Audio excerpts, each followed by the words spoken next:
right, well, we are into our third podcast. It was supposed to be the second podcast, but we had a bit of technical difficulties. I will say that on camera.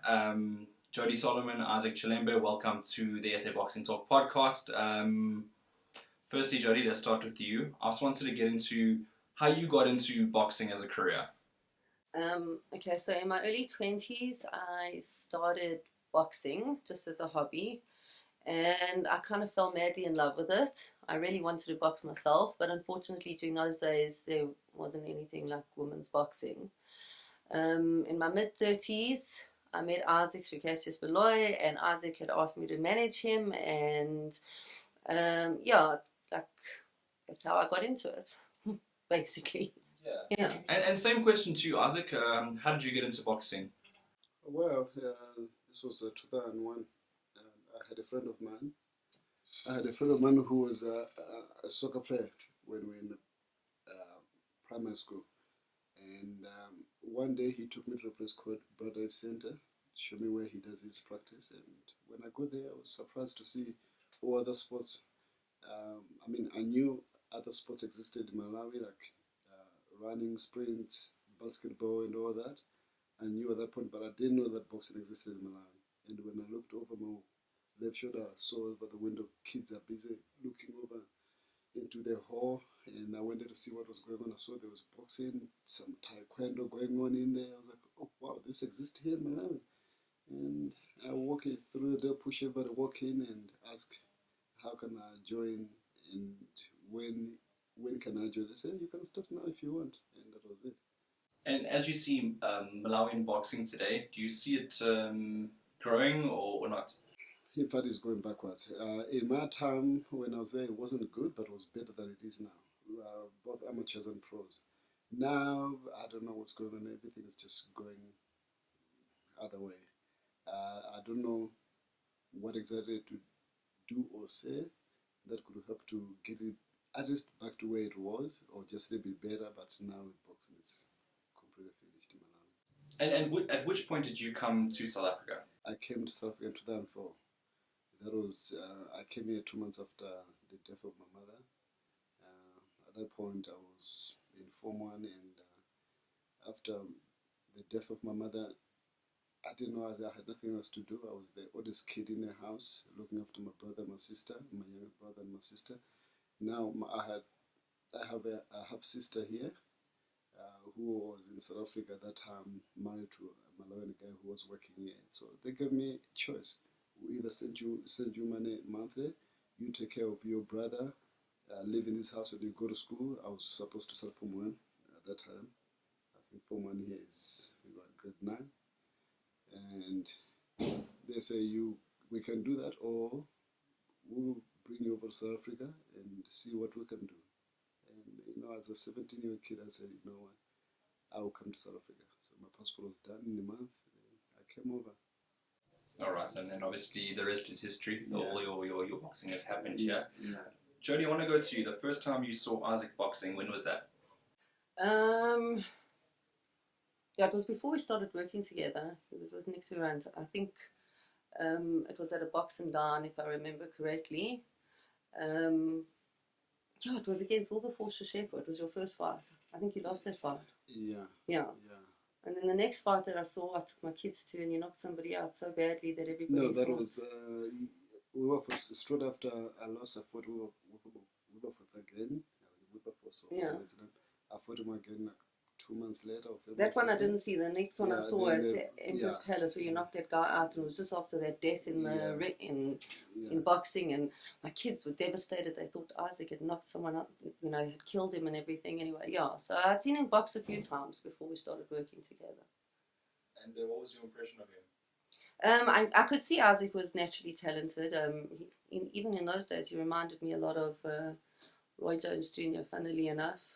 And yeah, it was one of my biggest goals when we started working together to get him overseas. I didn't want him to fight locally. I wanted to see if I could break through into the international market. Yeah, and starting to work together, Isaac.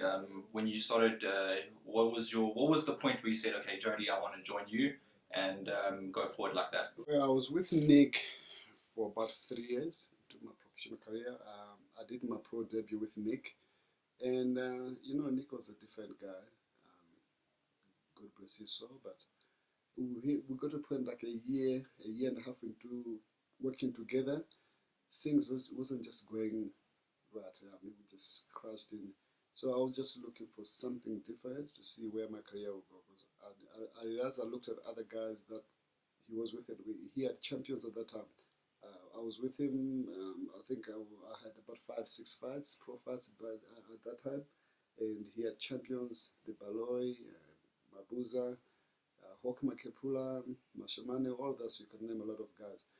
And I saw how their career was going, where they were, and I had a dream, I had a vision where I want to get, and I knew I'm not going to get anywhere at that point.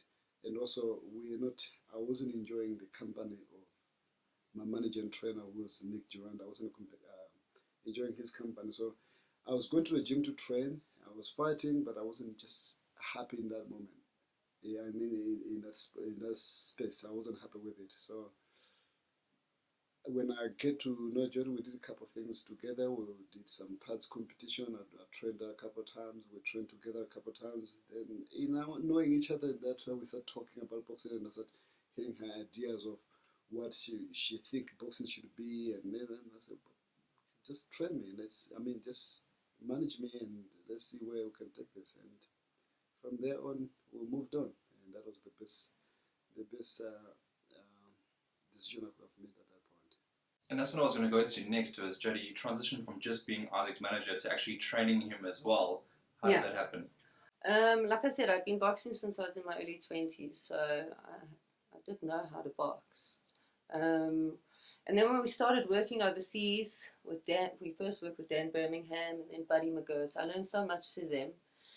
Being the first woman in South Africa wasn't easy. The first female manager in boxing wasn't easy. So, and also the concept of having a separate manager and trainer in South Africa, even to this day, is very rare. Like most trainers are the managers. Yeah, so it was a very hard concept for many men in the industry to deal with, working not only with a woman, but also like a separate manager, and they were just a trainer.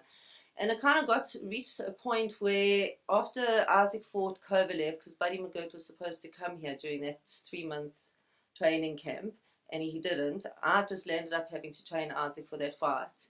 And it was probably one of his best fights and our best training camp, I think. Everything just like worked. I decided that I wasn't going to put up with any of the egos and all that. If I could do it with him for Kovalev, I can certainly do it with everyone else. So yeah, but we had always been training together anyways. Yeah, right from the beginning. Based here in South Africa. We just go to States.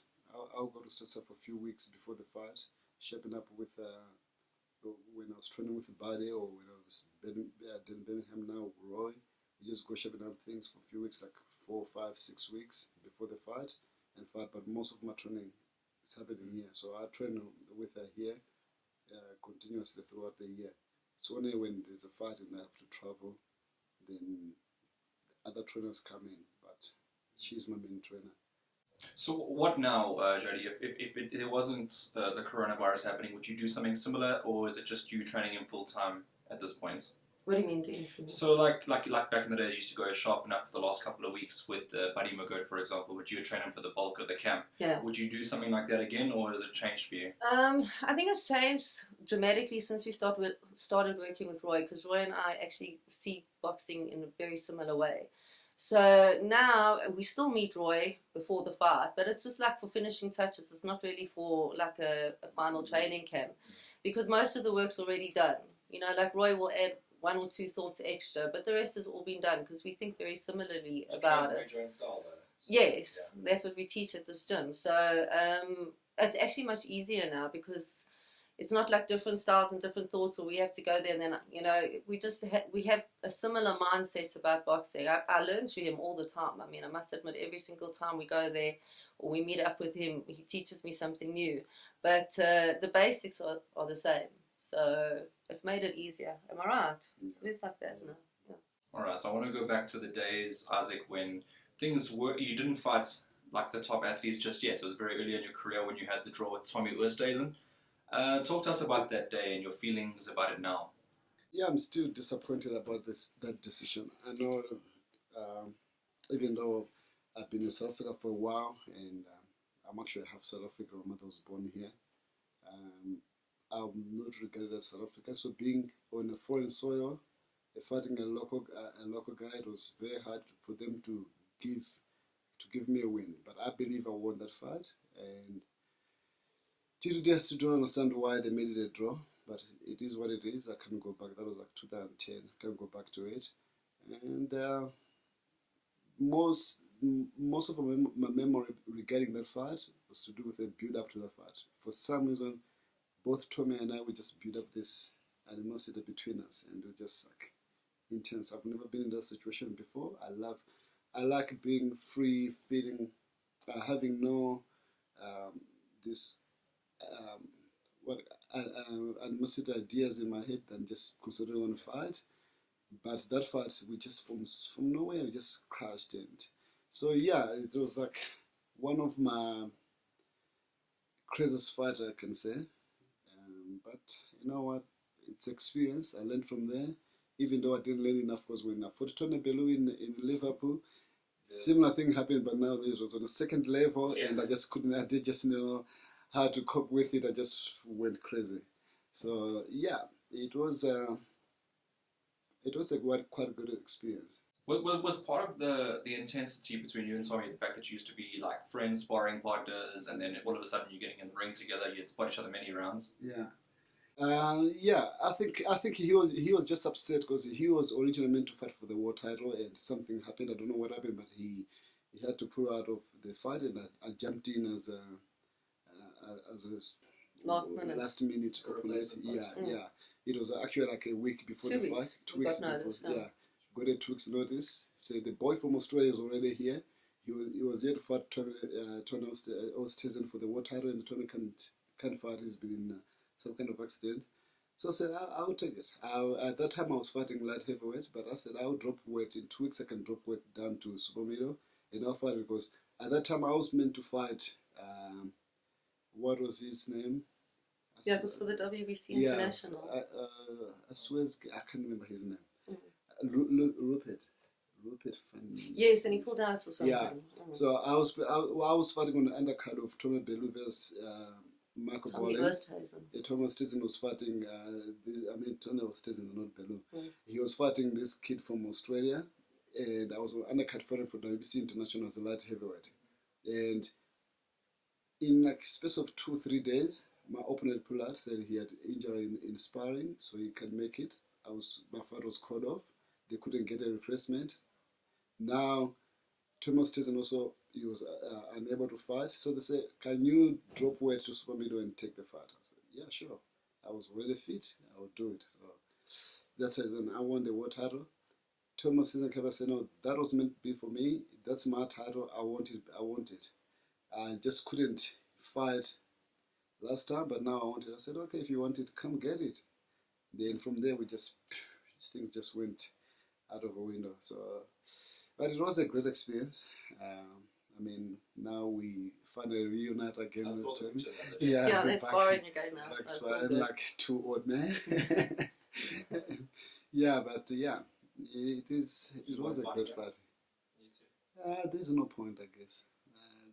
I think that they both made their own points in their own ways. They don't really have to. I suppose one day it might be nice for South Africa, but Tommy now is going to fight a cruiser. Yeah. He's as big as something. Maybe before they retire, they can do a Tommy and Isaac reunion, but there'll have to be enough money in it, right?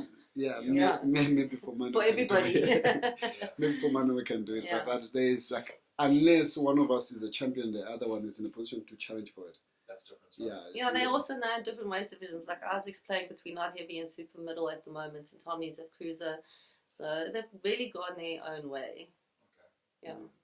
All right, and then after the Tommy fights, you managed to go overseas and go on a bit of a tear. You won a lot of fights against the up-and-coming guys in the USA, Vaslov, Bostic. I know that there were different promotions involved while you were there, but you were able to win for so long. What was that down to? Well, that was because, as I said, my dream was to fight overseas, but everybody wants to be in States because boxing, as much as there's other countries that boxing is big, US is like the biggest, the toppest, like That's where you get the great fighters, great world champions. So being in that soil, on that soil, and fighting and defeating prospects in that country and some champions in there, it was a great feeling for me. So every experience I went through was, I thank God for all of that. I mean, I fought one of the best. Some like, well, it was my second fight in the States. Miranda. I fought Edson Miranda, who's the guy who's been there for a while. Fought some of the best, like Lucien Booty. Fought Andrew Ward. Fought some of the best guys. Even though he lost to them, but he was one of the top fighters. And when I fought him, he had 35 wins and 33 knockouts. Only two of these fights were in the distance. So I knew I was up against a hard hitter. I went in there and I destroyed him and win the fight. So that was like a boost ego. And that was a bloodbath. To my soul. And yeah, I fought some of the great young upcoming fighters and managed to defeat them. Even though I lost some of fights that till today I regret, because it was all to do with me mentally than them being better than me. But yeah, every experience I went through was great. Right, and Jodi, you were obviously there negotiating all these fights. How difficult was it in the beginning to get him overseas? Okay, so it took me the better part of 2 years making lots of phone calls, sleepless nights to the States. Then, thank God, I made contact with Jackie Callan, who was the first female manager in America. And she actually said to me, come to Beverly Hills, and Isaac and I went there. We met her. She introduced us to Sylvester Stallone and Arnold Schwarzenegger. And she also introduced me to a lot of people in boxing. And if it wasn't for her, I probably wouldn't have been able to make the right connections. So through her, I made the right connections to get him signed with DeBella. So I'm eternally grateful to Jackie Callan. And do you still keep in contact with her? Yeah, we do email, not as much as before, but like I did speak to her last year when COVID started, just to see how she was doing and everything. So yeah, we do keep in touch. Yeah, that trip was great. Was great. I mean, I remember we didn't plan to train, because the whole trip was to meet Jack Callan and get contact. So we all got on a plane and went there. And while we were there, we went to a couple of gyms just to. We went to Freddie Roach's gym, Justin Fortune, yeah. Fortune. And I can't remember what gym was that, but that guy, Sergio Mora, it was just after he won that contender thing. They call him the Latin Snake. Yeah. He was like, can we spar? I was like, yeah, but you were middleweight, I'm light heavy, so it doesn't matter. So it's just like 5 kgs different. Can we spar, please? I was like, yeah. So I had to like find clothes and boots and put on, and so it was a great experience. I got in, and that time, you have to know, I've never been overseas before. All my fights were local here, and I went to States. Now, it's a guy that recently I just watched him on TV in that contender series. I was watching every week, and he won that. Now he's asked me to spar with him. I was like, okay. It was like, and we went in there, and I was very unfit. I know, because we didn't plan to train. I wasn't training. It was just a meeting trip, and did 6 rounds with him. It was great. I was like, wow, okay. Now we're here. It was quite a great experience. And meeting the guys like Arnold Schwarzenegger and Sylvester Stallone was also great. Yeah, throughout all our training camps, we've met interesting people. Yeah. We've managed to spar with but interesting this people. stuck out in my memory, because it was the very first time doing that. I mean, years after being in the States, sometimes I'll live there for a month or two, and I meet something. So I get comfortable with it. It's comfortable meeting one of the great fighters or one of the famous people we meet. So it gets easier. But the very first time, meeting guys like Sylvester Stallone, we know him as Rocky, Arnold Schwarzenegger, and Sergio Mora. That I just years ago, I mean, like months ago, I was watching him on TV winning that contender. Now he has asked me for sparring. I was like, oh, okay. It's a great feeling, yeah. Now he's commentating on DAZN. He's one of the lead American commentators as well. Yeah. So he's doing well for himself after boxing. Yeah. I want to go to what I would deem as your first big fight, which was your 2 fights against Tony Bellew. I know that the draw, obviously contentious in the first fight. Yeah, the draw was very unfair. Yeah, very unfair. Yeah, he definitely, he won that fight. But that's one of the problems fighting somebody's hometown. I mean, he's from Liverpool. I fought him in Liverpool, and they just didn't want to give him a loss, so they made a draw. I was very disappointed about that, and I think from the moment they announced a draw, something just built up in me, and I was asking if I can just fight him again next week, a week after that. Can we just repeat this while we're here? We're not gonna go back home. We just do it again. Like now, we're gonna try to see if we can do a rematch.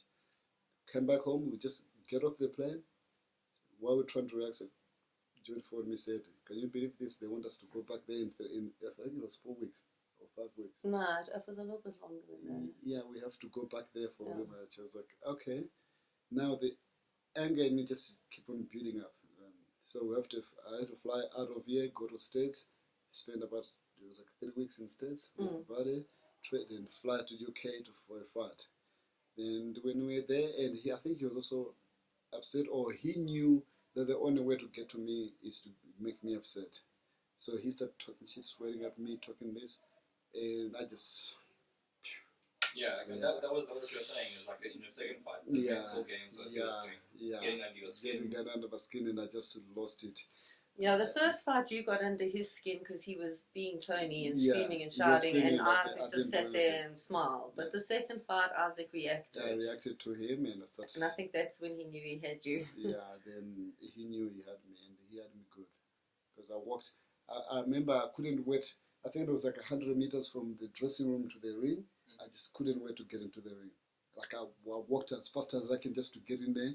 When they announced, or they were busy doing the national things, and I just couldn't wait to all that so I could just start fighting. I just wanted to kill him.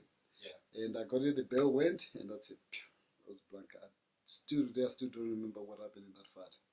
Do you think, looking back now, that it could have been different? Like, do you think, like, even going back, like all the things that happened, would you have gone in with a clear mind? Is there even a possibility of that? Yeah. Yes. If I was my old self, and I was calm and happy as I can be, I could have won the second fight easily. So, Because even though I was off-minded, when I look at the fight, I still like I can't believe I was actually doing that. I mean, I still did good. Some people even today they tell you, no, the second fight maybe you should have win it. I know I lost it because I know I wasn't, my mind wasn't there. But some people they tell me, no, it was a very close fight. I don't know why they gave it to Tommy. I think he won the fight. you know. Yeah, but I know if I can perform like that, if I can still stand in front of him and still fight like that while my mind wasn't there, if I was in a clear space, I could have played with him like a kid. Alright, so there's the Sony value story. Obviously, you'll never be able to return that fight again. Yeah, He's no, now also it's- well retired. Let's move on to the next four big fights, the huge fights. Let's start off with Elidia Alvarez, which you thought you could have won that fight, but it never ended up going away. There was another contentious decision, It was a though. majority decision, right? Yeah, but It was a majority decision. not a lot of people agreed with that decision either.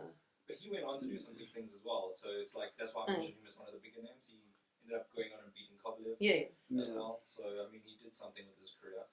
Yeah, some people still think I won a fight, but I know. There's been a lot of fights where mentally I'm disturbed, and I know I'm not just in a fight while it's happening, and that's one other fight that I wasn't there. I had a lot of personal issues out of the ring. So with that, just I don't know, it took a lot out of me. I failed to separate between personal issues and the fight. Most of the time, I can do that. I can put that aside, deal with the fight afterwards, go back to the issue. But this time, when I fought him, I just couldn't. My mind was just like all I wanted during. I remember while we were fighting, all I wanted is just the fight to be over so I can just go back home. That's all I wanted in that moment. I remember it was, I think, round 7. After round 7, I came to sit in the corner, and the lady was passing by with the rugby. I looked up and I saw round 8. I was like, oh shit. You were more. When they went to round 8, I wish it was over. I just have to go home. I just wanted to go home at that time. But the fact that it ended up being so close, and yet you were in that mental space, does that prove to you like, okay, actually, I should have been like amongst? Yeah, if I was my old self, I could have defeated him easily. It was an easy fight. I still think that even to this day, in Isaac's weight division, if Isaac puts his mind to it, there is nobody that can really beat Isaac. Even at his age and right now, if he put his mind to it, there's nobody that could beat him. Isaac, do you struggle with like mental blocks? Like when it comes to big fights? Not necessarily big fights. That I can't comment much, even though I've come short a lot when I get into a big fight. Because usually the scorecards are like super close in the big fights. Like you never like dominate it. Like it never ever happens. Like Jodi said, on your day, untouchable. Yeah. Off days, I still do better than I should have. But I don't know what it is. I don't know if I've got mental block regarding a big fights, but I've come short a lot with the big fights. I just don't know what it is. I tend to build up some issues behind doors just before the fight, and I don't know why I do that. Still doesn't understand. I've been a psychologist therapist for years, and we still can just break through that. You understand what exactly it is. I don't know if it's the fear of responsibility after winning such a big fight, being a champion again, and having that responsibility. I don't know what it is. Till I don't understand it. But yeah, when it's a small fight, when there's like nothing on the line, it's just a fight, I'm good. When it comes to a big fight, and there's always issue. Then I'll argue with this one, and I'll argue with this one, and something will happen at home, and I was like, why? Then I'll get into the fight. I'm like, I'm here. I just want. Like sometimes I even think, what can I do just to call off the fight? So just like say I've got flu and just go home. And I mean, at that time I can start thinking about that while I'm sitting in the dressing room. I'm wrapped up already. Maybe the gloves are on already. We start warming up, and I start thinking, I don't feel like doing this today. What can I do? I just say, no, I've got stomach cramp or something, and I can just call off the fight and go home because there's a lot of things going on at home. So I'll get in the fight, and I just do whatever it takes just to go through it. Sometimes I even think about, okay, it's 12 rounds. 12 rounds will take me 36 minutes. Okay, it's just 30 minutes. Let me just go through 36 minutes. 36 minutes. It's 36 minutes of your life. Yeah, then it's done. Yeah. It's actually a bit longer than that because you got the 1 minute breaks between the rounds Yeah, I as think well. it's like 48 minutes. Yeah. So it's actually like a lot longer the experience. But moving on from that one, Kovalev was the next big fight in your career, and you went to Russia, and he was predominantly fighting in America at that stage. He had actually killed someone in that very ring that you guys stepped into. All those mental games that you spoke about it, but did that affect you at all? No, not necessarily. It didn't affect me at all. In fact, I was feeling sorry for him because I could think, I can imagine if I killed somebody, let's say in this gym we're doing sparring or fighting, and I knocked somebody out and I was there, they end up dying, then I moved on, I started using other gyms, then years later I have to come back to the same gym and fight. I think that will mess me up a bit, knowing that I'm fighting at the very same arena where somebody died last time I fought. So I wasn't, in fact we're just playing with him, and it was one of the fights that I was free-minded, and we had a great camp here. Even though Buddy let us down, I was very disappointed in him at that point. But I mean, we trained here back here at home, and we had good time. I got there, and we managed to get to his head. That's what I was about to say. I think we managed to get to him more than he got to you. And you think that Kovalev would be like a rock, right? I mean, judging by his fighting style. Yeah, but he always seemed to like antagonize his opponent, so that he got into the ring with some anger towards them. Isaac didn't give him that opportunity. Isaac was forever smiling and being nice to him. With him. But my cornerman, I made him smile. Yes, you did. No one, everybody around, they said they've never seen Kovalev smile before. He's never smiled at anyone before. But I managed to get him smile. He just look at me and smiles like, what? I think he had to. I'm like, I got you. Now you can smile. I even went to him and said, oh, you can smile. You look good when you smile. You must try to smile more. He was like, fuck off, man. Yeah, no, Shadow, my cornerman, I think irritated the hell out of Kovalev, so his focus was not on Isaac. His focus was on Shadow. At one point he asked Isaac if he pays Shadow to do the shit. That was his words. Yeah, he said, how should they pay you to do that shit? Yeah. So, I mean, what did Shadow end up saying to him? No, he didn't do anything. He was just making a noise and singing and being Shadow. I mean, Shadow's loud and boisterous to begin with. He was just literally being himself. Kovalev was was an interview. Some lady was interviewing him standing up, back and forth.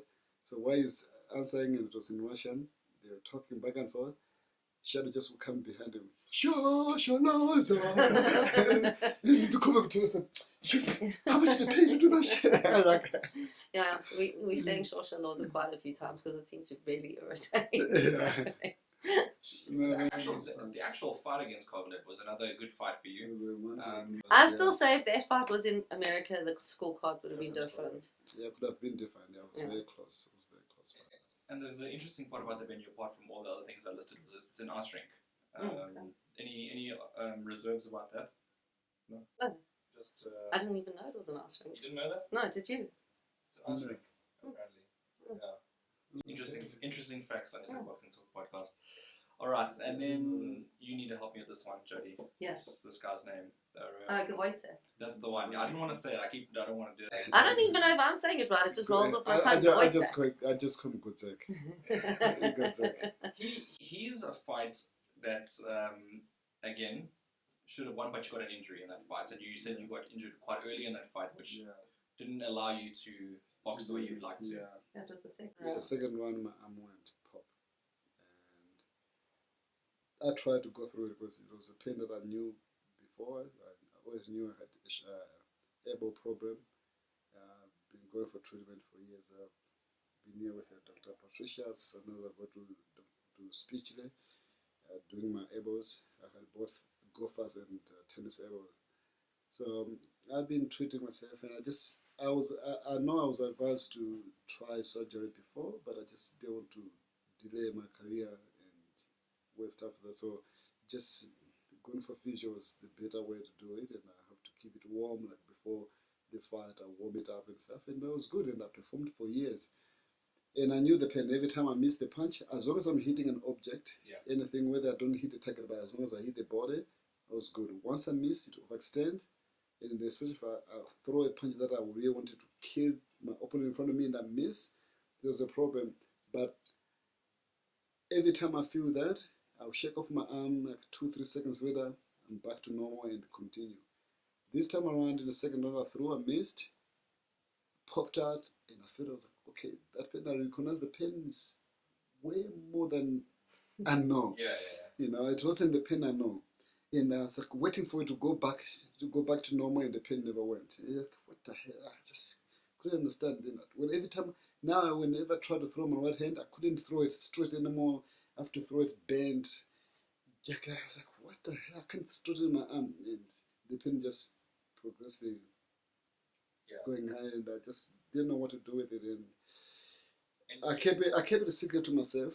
From the second round, I didn't say anything. I'll go to the corner, and Jodi, Roy was screaming, "Why don't you do this? Why don't you throw the right hand?" And I just didn't know what to say. But after 8th round, I was like, you know what, guys, my arm is completely, I can't do it anymore.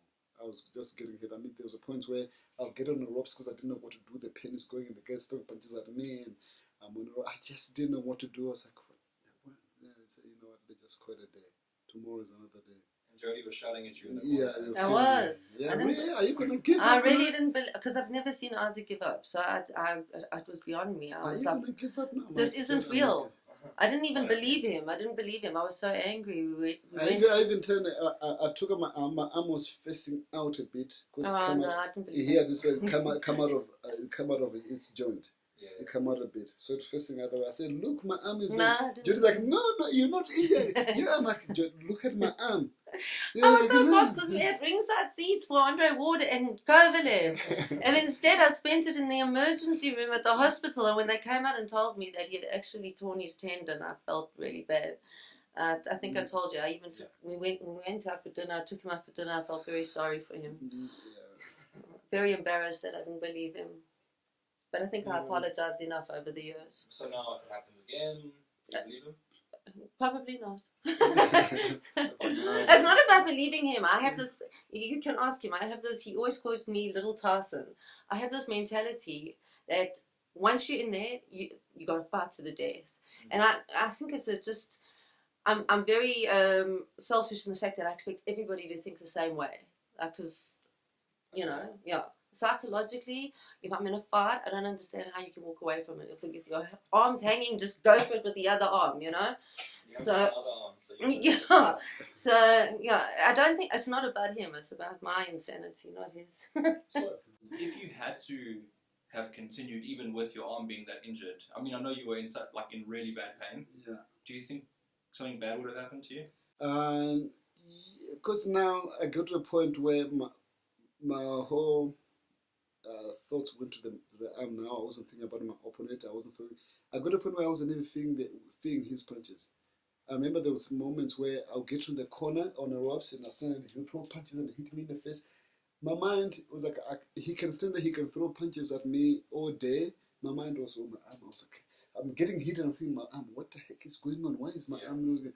That's what I was thinking about. My arm I didn't care about his punches. So, yeah, couldn't have made much different than just taking more punches. I had made four more rounds to the 12th round, and I was going to just take punches to my head. Yes, which would have been unnecessary. So it was unnecessary for me just to keep on taking punches. Because at that moment I realized, because from the second round I thought I was going to recoup myself, I'm going to get myself together, and I'll shrug off the whatever was going on, and I'll get into the fight. But I realize now it's 6 rounds later, my mind is still concentrating on my arm. I'm not doing anything. The guy actually look like he's beating me down right now because I can't do anything.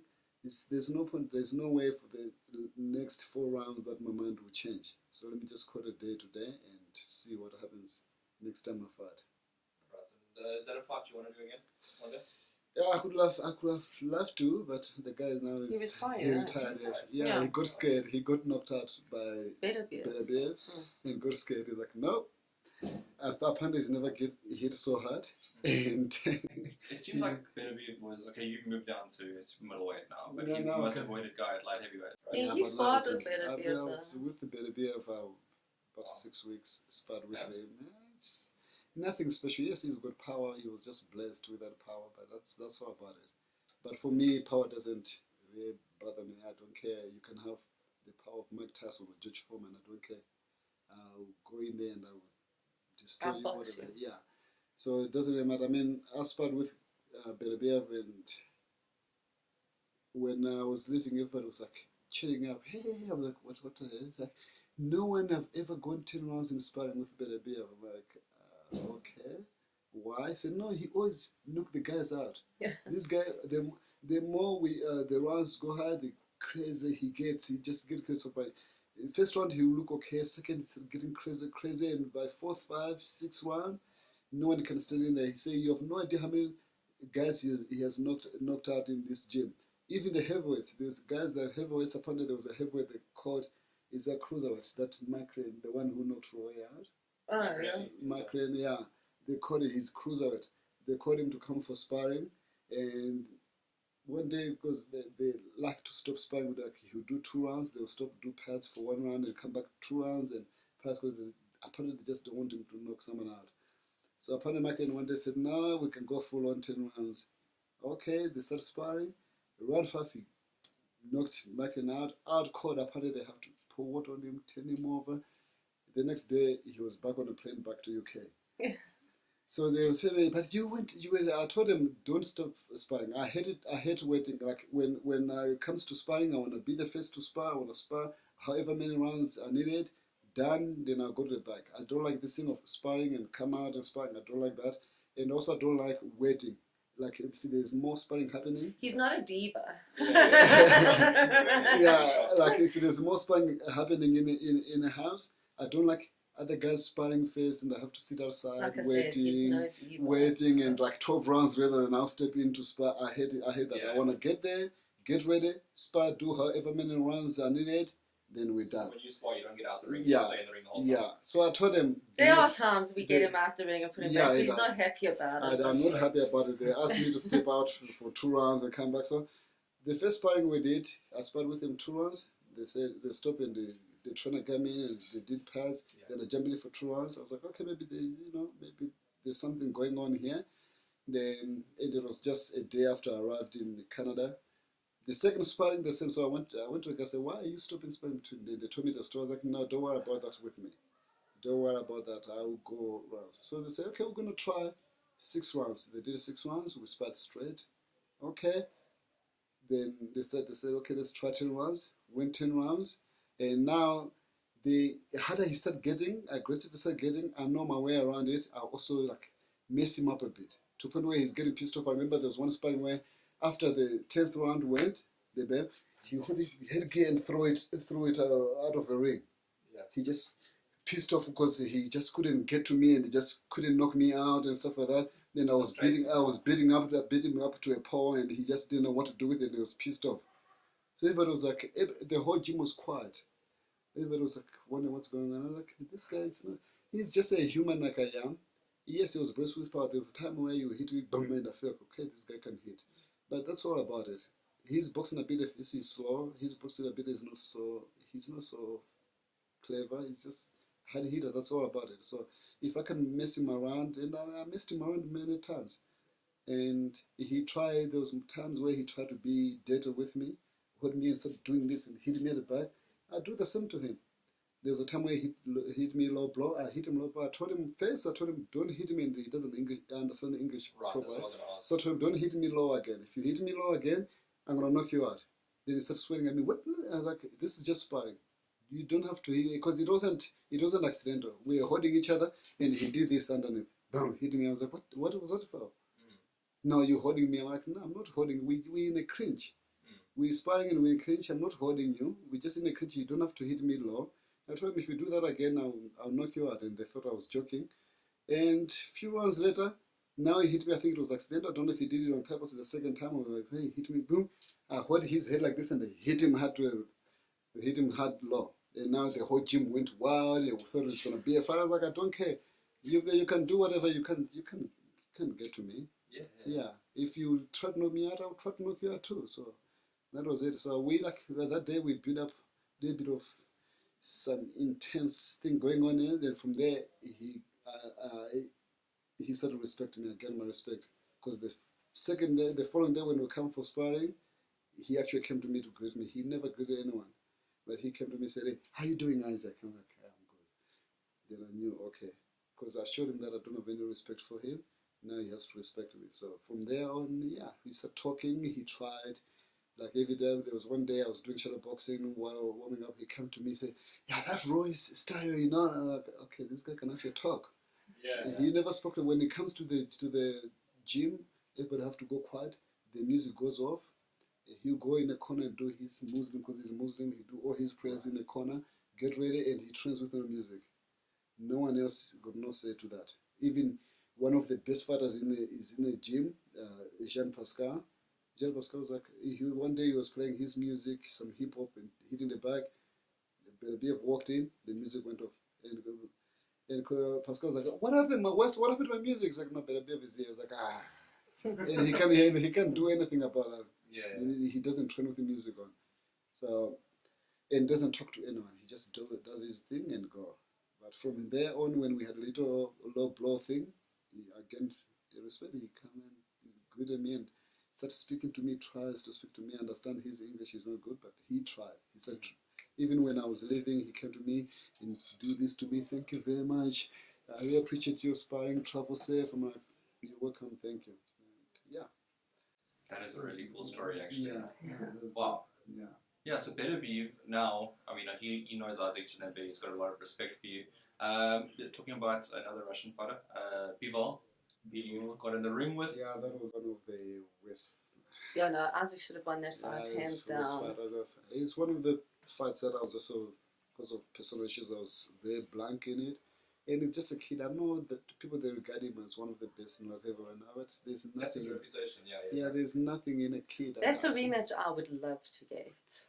Yeah, I don't think they would. I don't think they would, but also if I have to get him again a rematch, I don't think he can go a distance. I will stop him.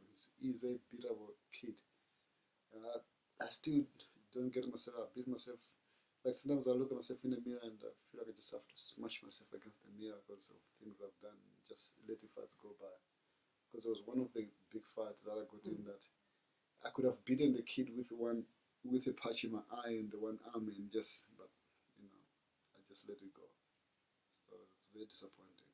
Jodi, do you think anything like that could be arranged in the future? Like Isaac says, I don't think they'll take it because I don't think it was Bivol's easiest fight. I mean, Isaac wasn't even there, and he managed to still look good. And I think Isaac exposed Bivol's weaknesses. So I don't think that they would take the fight again. But you never know. Because I mean, they're talking about Bivol versus Beterbiev as well as a potential fight. Yeah, that might end Bivol's career. Yeah. Yeah. So, Yeah, he won't stand. but yeah, I don't think he'll stand with Beterbiev. Oh, wow. Right. You know, remember, even though Beterbiev is old, people with power, if you're naturally born with power, you never lose it. Doesn't matter how old you are, you still got that power. It's the speed that goes. Yeah, the only thing that goes with age is speed and your endurance levels. That goes. So yeah, he might not have much of speed, but if that punch land, I don't think Bevo can. No, I don't think so either. It's like when, like what we saw with Triple G lately. Yeah. Like he's Yeah. short his power, but Yeah. Yeah, his power is The going. speed's not there. you can see the big difference in his Yeah. boxing. Yeah. So once the speed go, yes, the power might not come out because the speed is gone and your ability you can land punches proper, but the power you always maintain power because it's natural. It's in your bones. If you've got that thick bone marrow and your arms are just heavy like Mike Tyson, and you can never lose it. So Beterbiev, as hard as he can, he still got that power. The speed might go, his abilities and his endurance levels might go, but the punch lands, and I don't think people can take it. Me either. Alright, let's change the topic quickly to a more recent topic. Yeah. You guys had a split in managerial training together, and Isaac went away for a couple days, weeks, I don't know how long it was. Yeah. I want to get both of you guys' sides of the story. Why did the split happen? As I said to you before, we worked together for 13 years. It's longer than my marriages have lasted. So I just think, you know, sometimes people, after working together so long, we know each other well. We had an just argument. got in a way. I think we've known each other very well. That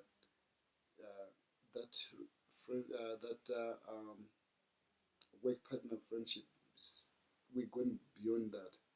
That we think we know each other personally back and forth. So things just got in a way that I got to a point where I wasn't comfortable anymore.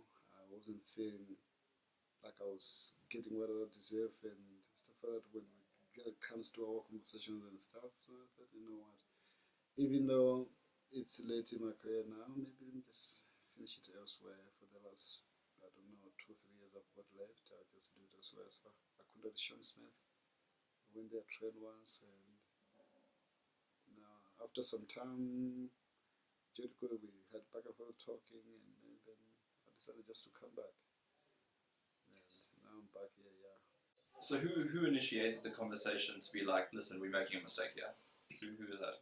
Isaac phoned me and said he wanted to talk about it, and I said, okay, we can talk with my lawyers, because I didn't know what he wanted to talk about, and at that stage we had a contract, so I'd already gone to see my lawyer. And then he sat down and said, no, he'd like to work it out, he'll finish whatever time he's got left with me. And then we said, well, we agreed to have a private conversation. We didn't really need to have that in front of the lawyer. We discussed his issues and my issues. And like you said, I think it was because we've known each other for so long, we've worked together for so long. Like sometimes a lot gets lost in translation and people cross boundaries, you know, when you think you're friends. And there was stuff he was upset about, there was stuff I was upset about. And we managed to discuss it and sort it all out. And yeah. Was it something that needed to happen in order for you guys to be like, okay, to have that conversation? Like, to set your boundaries or whatever? I don't know. I don't know, maybe. Because like, wouldn't it be like, if that never happened, maybe you wouldn't have communicated like that and things would have just gone on the way they were? Yeah, maybe. Yeah, probably. Yeah. But we try to speak about it, well, I tried to speak before, but I think the way I was voicing out wasn't, Jodi wasn't like getting what I was trying to say or getting the message. I wasn't just putting it And vice versa. clear.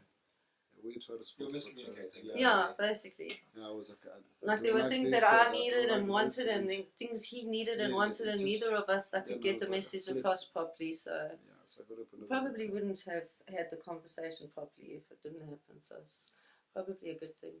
And now things are good. Yeah. Are they good? No, we don't even talk. He's joking. So you'll see out the end of your career with Jodi. Yeah. Until I don't know how many years I've got left in my tank.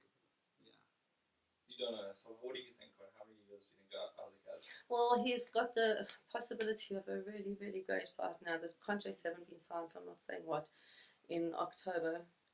I believe if he puts his best foot forward and wins this, he's got another maybe 3 really good fights. I'm after, thinking maybe just even one 4. fight. No, man. I'm thinking just one No. fight. One fight. This one will be a good one, and the one that if you win this Listen, one, the one that comes after will be even better. So been, let's meet halfway.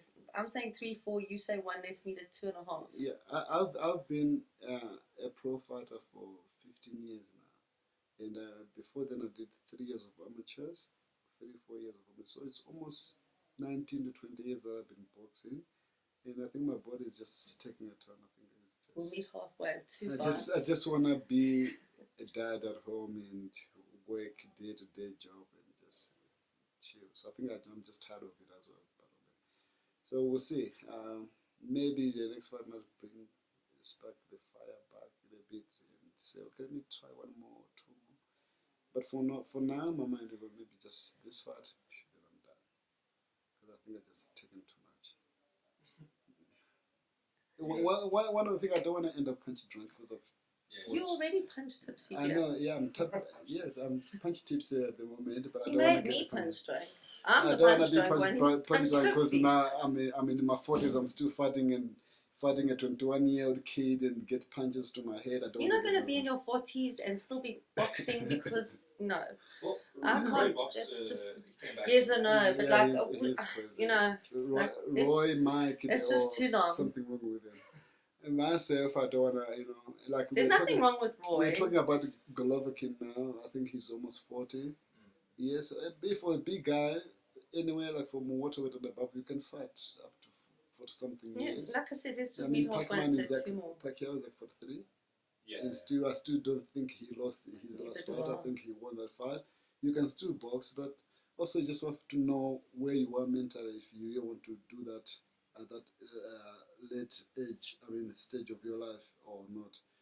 And I think maybe because it was a promise I made to myself when I turned pro, I was only 18 and I said, I'm going to do this thing from 18 to 35, then I'll retire. And now that I'm there, I'm thinking about it, okay, I promised myself to retire at this age. So what do I do now? Do I retire or continue? So I don't know. We'll see. So that's what's basically next is a fight coming up. You can't say yet because No, because we haven't signed the contract. You But haven't as soon signed the as the contracts are signed, I'll let you know. Alright, and then I'll come to the gym and do this. Sure. There you go. Alright, thank you guys for doing this interview. I really appreciate it. Thanks for having us. So until next time. Yeah. Yeah.